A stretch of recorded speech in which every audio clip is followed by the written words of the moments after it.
Chapter 12. Dangers Far and Near. Pierre. 1. Mid-1860s. Come, hell or high water. Resolved to face all difficulties. Come hell or high water, she would not give in. It wasn't just the threat of war that Jenny and the boys had to face in those early years. There were plenty of other dangers in her hollow to be concerned with. Let's start with diseases. Cholera, smallpox, flu, measles, mumps, and tuberculosis could spread quickly like wildfire going through a community. Just as pneumonia had taken the life of Alec so swiftly, diseases could take anyone suddenly or after a prolonged sickness. Inadequate understanding of germs and their spread from unsanitary practices hampered their prevention and treatment. 2/3 of the 660,000 deaths of soldiers in the Civil War were caused by infectious diseases and unsound treatments. There was also the fear of rabies. The word is thought to come from the Latin meaning to rage. In Jenny's day, the infection was simply called going mad. Most often transferred by a dog, the virus had its beginning in Europe and came from a bat. While the chances of being bit by a rabid dog was slim, it was scary to think of such a horrible death. Folklore believed that the dog days of summer, early July to early September, brought the greatest threat of the dreaded disease. I'll say more about this when we come to the life and times of Riley Harness, the grandson of Jenny's. It was hard in the warm months to not always be fearful and watching out for a snake. As summer warmed, the reptiles came out of hiding and went in search of a mate or food. 4 major kinds of poisonous snakes could be found near Jenny's cabin. The largest was the canebrake rattlesnake. In those days, along the creek bottoms grew a river cane that created canebrakes. This habitat brought large rats that the snake stalked. In the hills roundabout, there was the timber rattlesnake. Both vipers usually warned you with its jointed tail section of rattles if you were too close. No sound known to people of the South could raise the hair on your neck, like the notes sh, sha, made by the vibrating rattles. A smaller ground rattler rarely was ever a threat, but it too was poisonous. The copperhead was more common and often would be in a place where you could accidentally step on it. Its bite might not be fatal, but the sickness and scaring would make one wish they could die. Dogs and cattle were more often bit by this snake. The other viper was the water moccasin, called the cottonmouth. This aggressive water snake would open its mouth as warning, and a white lining was flashed at the approacher. For this reason, the locals called them cottonmouths. Their bite could be fatal, but they stayed near water. Black bears had given the name to the creek that flowed down out of the hills where Jenny lived. While the black bear was not known to be as aggressive as western brown or grizzly bears, they were to be respected. Settlers had a healthy respect for the bear, sometimes called a bar, and many tales told of these bruins caused women and children to especially fear them. Scary tales frequently had a bar story to give listeners a scare. The bear was more of a nuisance than a death threat to most settlers. A boar might weigh 400 pounds, and a sow with her cubs might be protective and cause problems.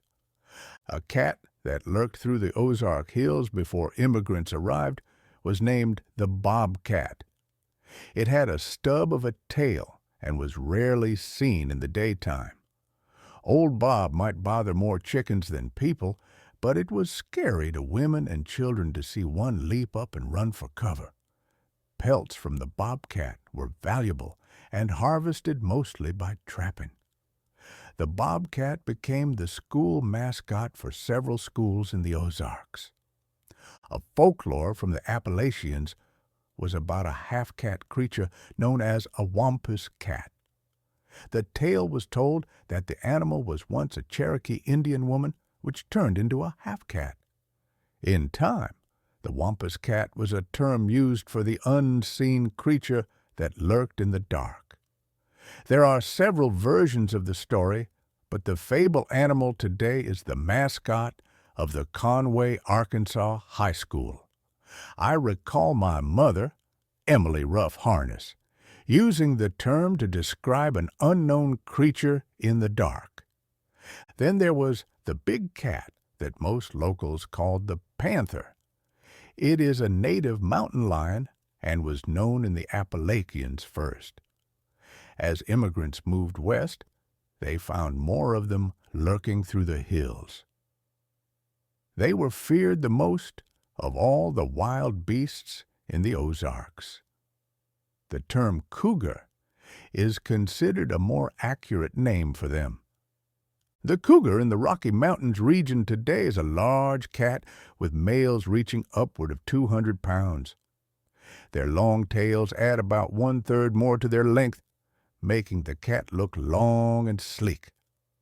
The cat can take down a full-grown deer. Their ability to jump or leap makes them appear larger than life and leaves the observer stunned. They are an ambush predator, meaning they use the element of surprise to pounce upon their victim. Therefore, they often hid among rocks or trees to suddenly spring upon their unsuspecting prey. A small stream of cold water ran down the hollow where Jenny Harness lived in her cabin. In the summer months, the stream dries up and more water is found down in Bear Creek. The water is relatively warm in the summer, and heating the water was unnecessary to do wash. Years later, Jenny told her young grandchildren and great-grandchildren about her encounter with a panther on one of her wash days.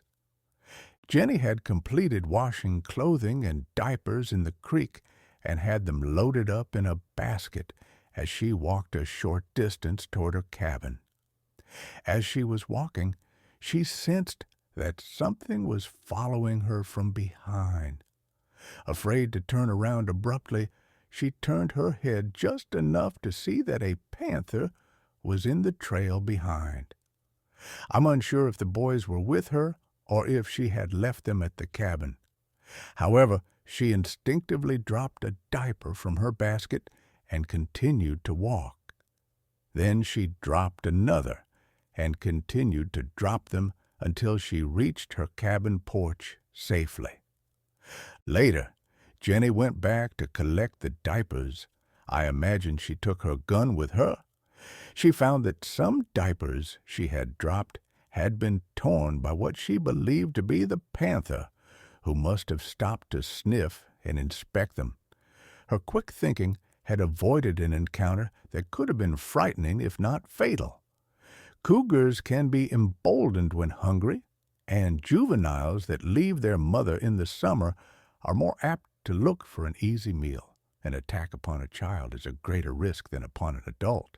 The scream of a panther made the hair stand up with fright. If there wasn't enough threat from snakes, mad dogs, and panthers, there was also the red wolf, which was more of a threat to livestock. The American coyote would howl at night and make children hide under their covers. Even the screech owl or the barred owl made eerie sounds at night that would have made Jenny's boys feel scared outside of the cabin. Lastly, there was the weather. Heavy rains could do field damage by erosion. Cyclones, tornadoes, could blow your house away. Hail could destroy your crops, and drought could dry up everything and reduce your harvest. Lightning strikes could kill your livestock or people. Cold could freeze things to death, and heat could cause inhalation and stroke.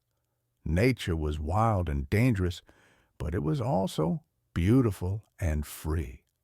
Many settlers died or just gave up from the constant strain of having to survive a hard life, but Jenny remained a determined old hen who would scratch out a living for her 2 chicks.